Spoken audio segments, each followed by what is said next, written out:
नमस्कार, आदाब। आपका मेरी अपनी महफ़िल में एक बार फिर इस्तक़बाल है, स्वागत है।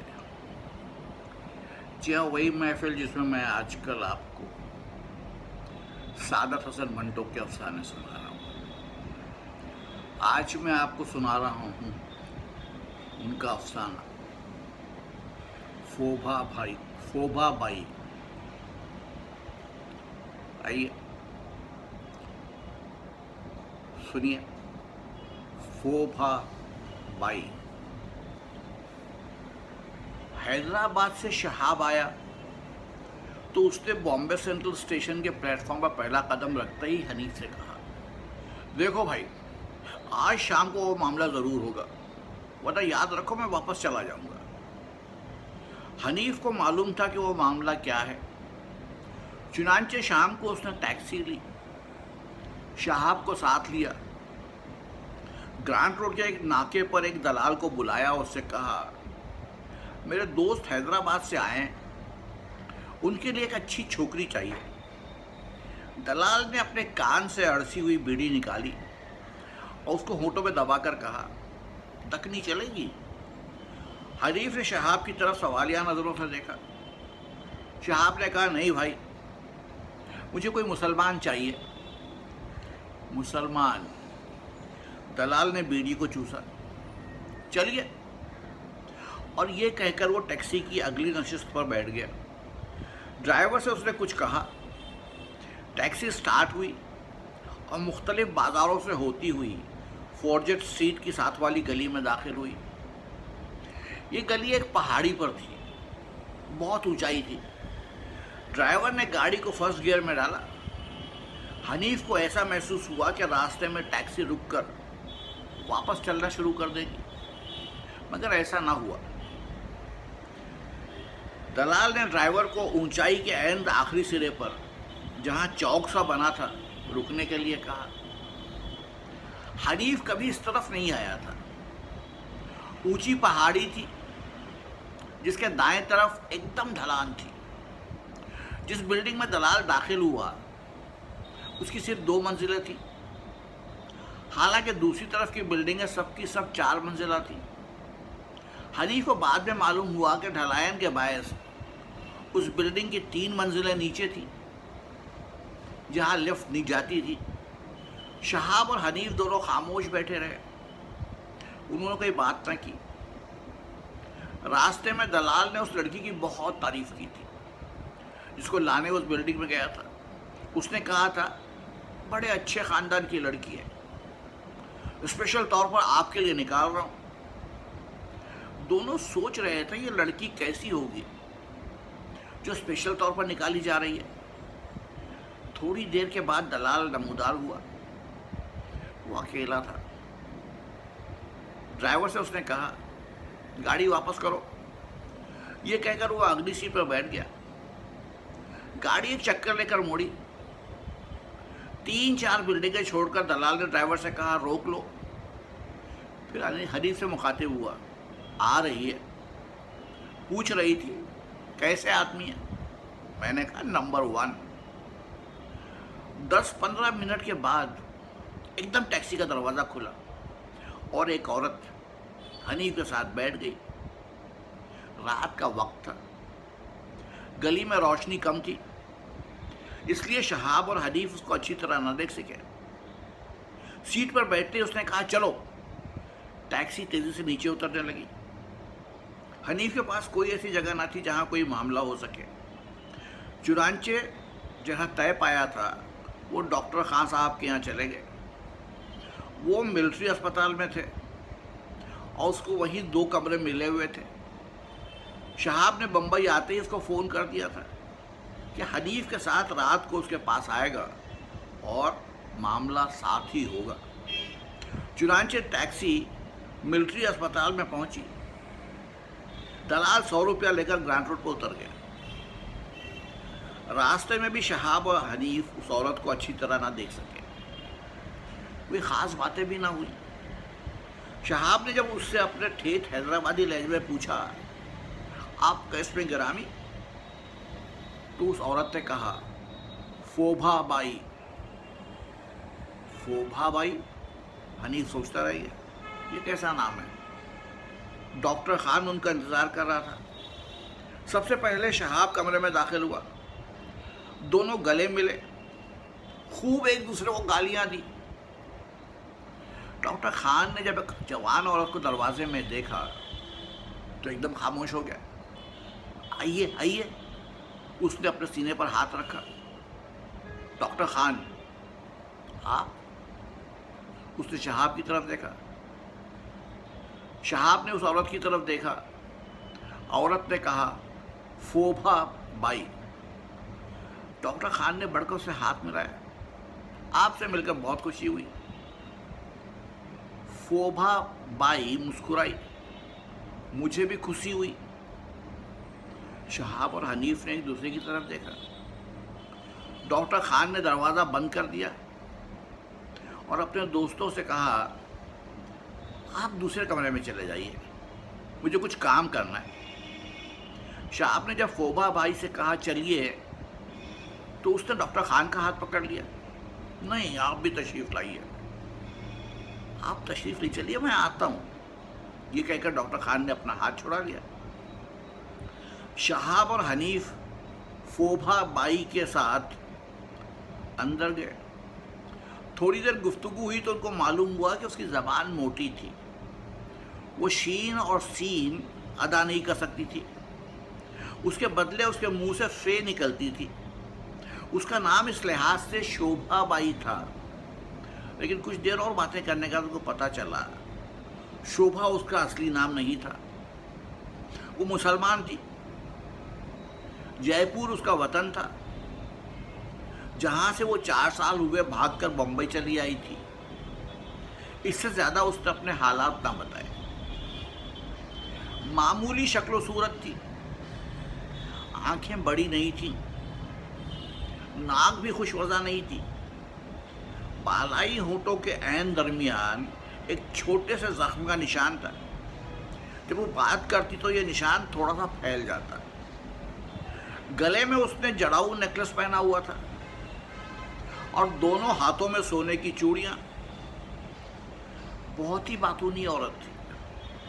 बैठते ही उसने इधर उधर की बातें शुरू कर दी।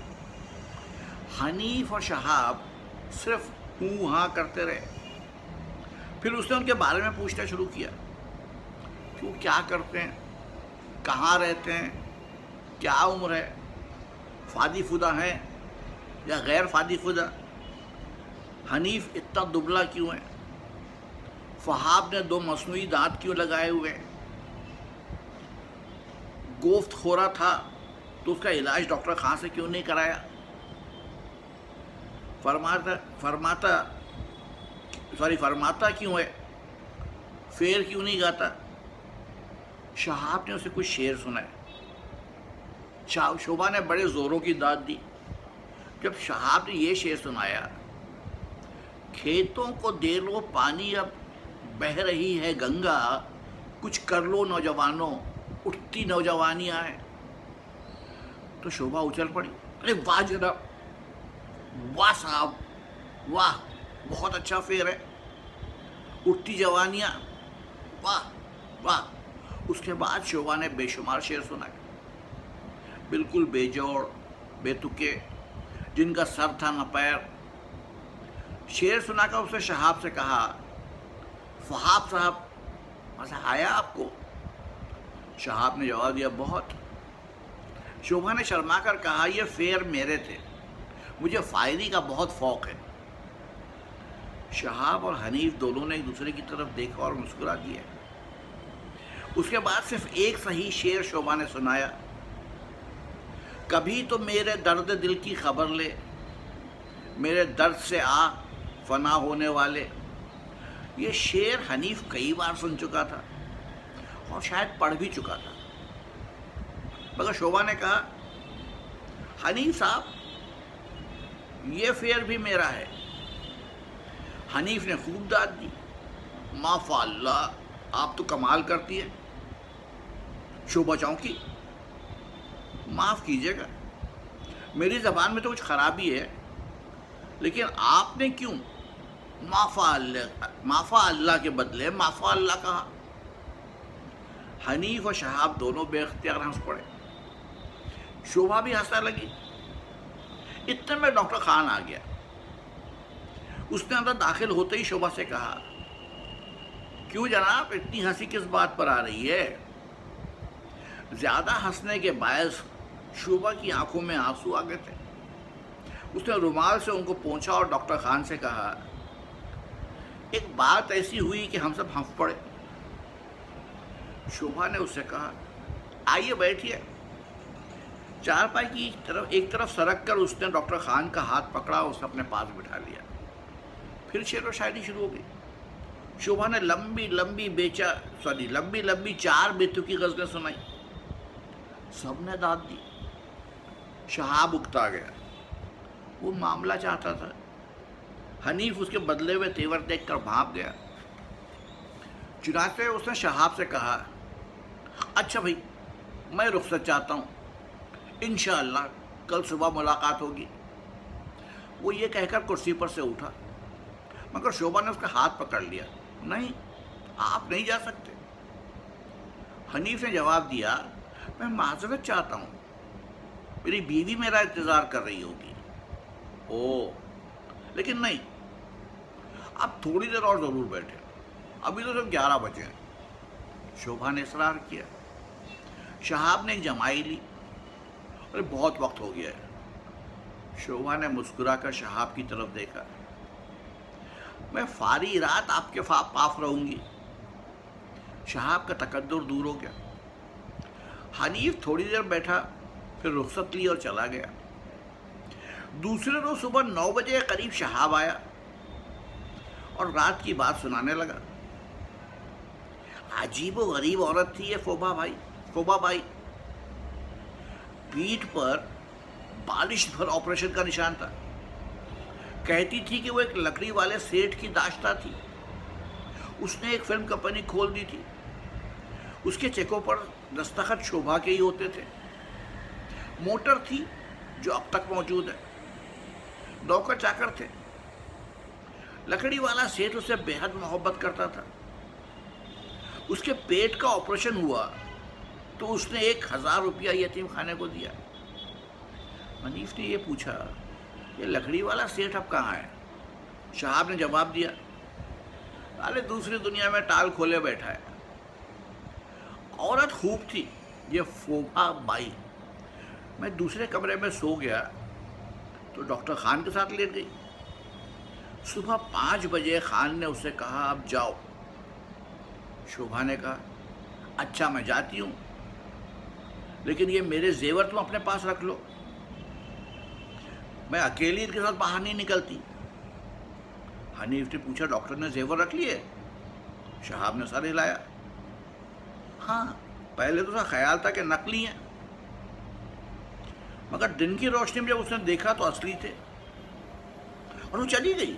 हाँ, चली गई, ये कहकर कि वो किसी रोज आकर अपने जेवर वापस ले जाएगी। अरे ये तुमने बड़े अचंभे की बात सुनाई। खुदा की कसम, हकीकत है। शहाब ने सिगरेट सुलगाया। इसीलिए तो मैंने कहा ये फोबा बाई अजीब व गरीब औरत है। हनीफ ने पूछा, वैसे औरत कैसी थी? शहाब झेम सा गया। भाई मुझे ऐसे मामलों का कुछ पता नहीं, ये तुम खान से पूछना, वो एक्सपर्ट है। शाम को दोनों खान से मिले। जेवर उसके पास महफूज थे। शोभा लेने नहीं आई थी। खान ने बताया, मेरा ख्याल है शोभा किसी दिमागी सदमे का शिकार है। शहाब ने पूछा, तुम्हारा मतलब है पागल है? खान ने कहा, नहीं, पागल नहीं है, लेकिन उसका दिमाग यकीनन नॉर्मल नहीं है। बेहद मुखलिस औरत है। एक लड़का है उसका जयपुर में, उसको बराबर 200 रुपये माहवार भेजती है। हर तीसरे महीने उससे मिलने जाती है। जयपुर पहुंचते ही बुर्का ओढ़ लेती है। वहां उसे पर्दा करना पड़ता है। हनीफ ने कहा, ये तुमने कैसे समझा कि उसका दिमाग नॉर्मल नहीं है?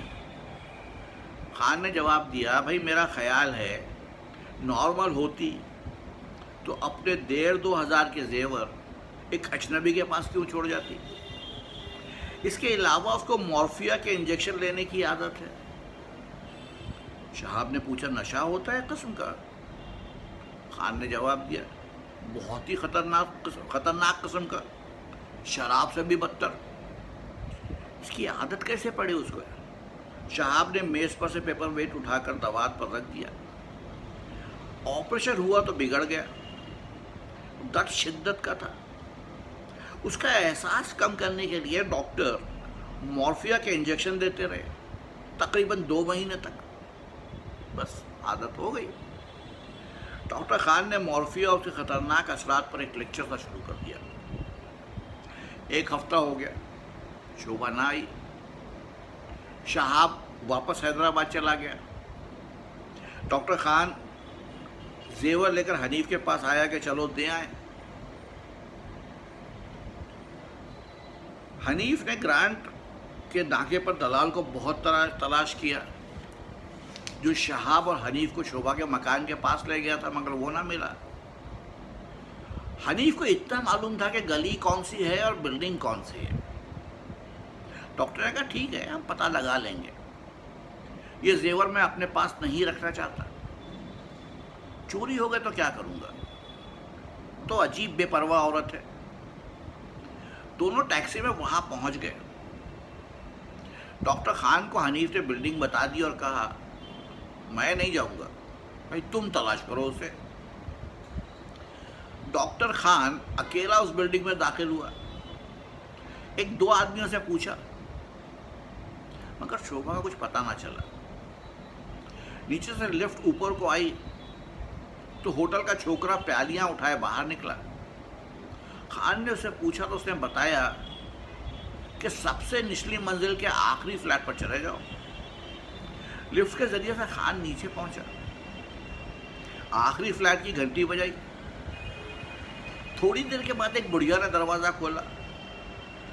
खान ने उसे पूछा, शोभा बाई हैं? बुढ़िया ने जवाब दिया, हाँ है। खान ने कहा, जाओ उससे कहो डॉक्टर खान आए। अंदर से शोभा की आवाज आई, आइए डॉक्टर साहब आइए। डॉक्टर खान अंदर दाखिल हुआ।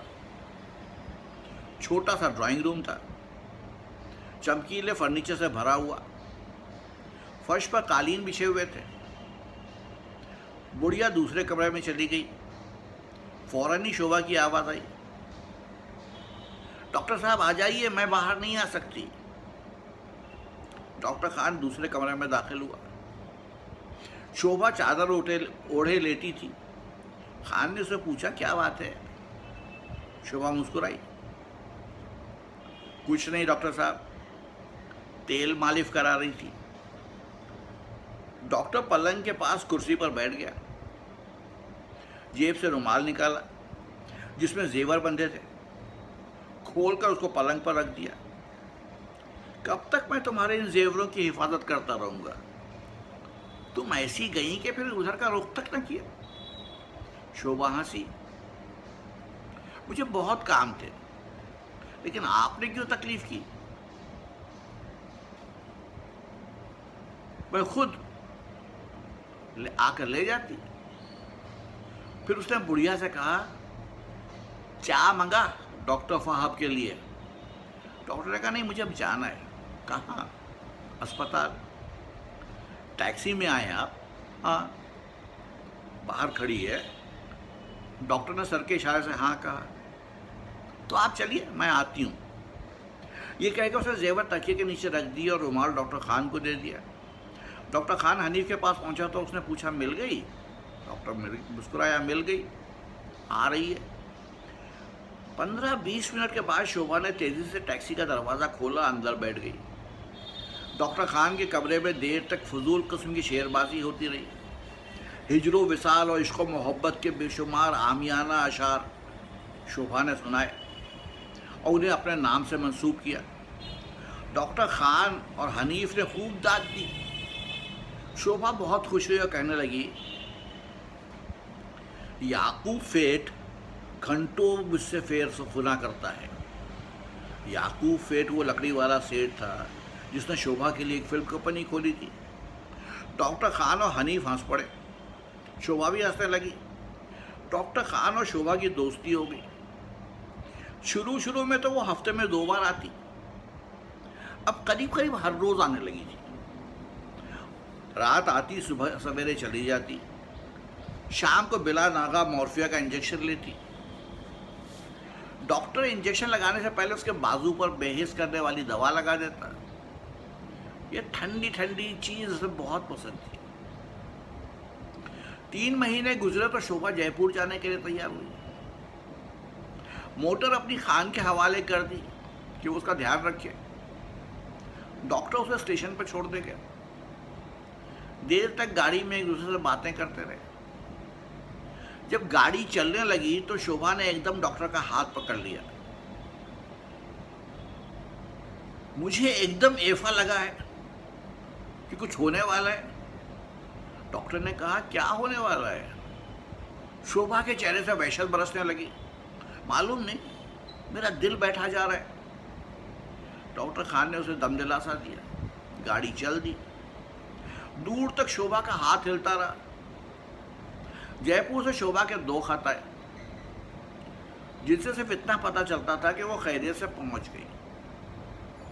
जब वापस आएगी तो उसके लिए बहुत से तोहफे लाएगी। उसके बाद एक कार्ड आया जिसमें लिखा था, मेरी अंधेरी जिंदगी में सिर्फ एक दिया था, वो कल खुदा ने बुझा दिया, भला हो उसका। डॉक्टर खान ने ये अल्फाज पढ़े तो उसकी आंखों में आंसू आ गए। भला हो उसका। बेपनाह गम था। बहुत अरसा गुजर गया। शोभा बाई का कोई खत ना आया। पूरा 1 बरस बीत गया। डॉक्टर खान को उसका कोई पता ना चला। शोभा अपनी मोटर उसके हवाले कर गई थी। उस बिल्डिंग में गया जिसकी सबसे निचली मंजिल पर वो रहा करती थी। फ्लैट पर कोई और ही काबिज था, एक दलाल किस्म का आदमी। डॉक्टर खान आखिर थक हार कर खामोश हो गया। मोटर उसने गैरेज में रखवा दी। एक दिन हनीफ आया, घबराया हुआ। उसका चेहरा जर्द था। डॉक्टर खान को ड्यूटी से हटाकर एक तरफ ले गया। उससे कहा, मैंने आज शोभा को देखा। डॉक्टर हनीफ का बाजू पकड़कर एकदम पूछा, कहाँ? औपाई पर। मैं उसे बिल्कुल ना पहचानता, क्योंकि वो महज हड्डियों का ढांचा थी। डॉक्टर खान खोखली आवाज में बोला, हड्डियों का ढांचा? हनीफ ने सर आ भरी। शोभा नहीं थी, उसका साया था। आंखें अंदर को धंसी हुई, बाल परेशान और गर्द आलूद, यूं चलती थी कि अपने आप को घसीट रही है। मेरे पास आई और कहा, मुझे 5 रुपए दो। मैंने उसको ना पहचाना। पूछा, क्या करोगी 5 रुपए लेकर? बोली, मॉर्फिया का टीका लूंगी। एकदम मैंने गौर से उसकी तरफ देखा। उसके बालाई होंठ पर जख्म का निशान मौजूद था। मैं चिल्लाया, शोभा! उसे थकी हुई वीरान आंखों से मुझे देखा और पूछा, कौन हो तुम? मैंने कहा, हनीफ। उसने जवाब दिया, मैं किसी हनीफ को नहीं जानती। मैंने तुम्हारा जिक्र किया कि तुमने उसे बहुत तलाश किया, बहुत ढूंढा। यह सुनकर उसके होठों पर खफीफ सी मुस्कुराहट पैदा हुई और कहने लगी, उससे कहना मत ढूंढे मुझे, मेरी तरफ देखो। मैं इतनी मुद्दत से अपना खोया हुआ लाल ढूंढती फिरती हूं। अपना खोया हुआ लाल। ये ढूंढना बिल्कुल बेकार है, कुछ नहीं मिलता। लाओ 5 रुपए दो मुझे। मैंने उसे 5 रुपए दे दिए और कहा, अपनी मोटर तो ले जाओ डॉक्टर खान से। वो कहे लगाती हुई चली गई। खान ने पूछा, कहाँ? हनीफ ने जवाब दिया, मालूम नहीं, किसी डॉक्टर के पास गई होगी। डॉक्टर खान ने बहुत तलाश किया, मगर शोभा का कुछ पता न चला। ये थी आज की कहानी।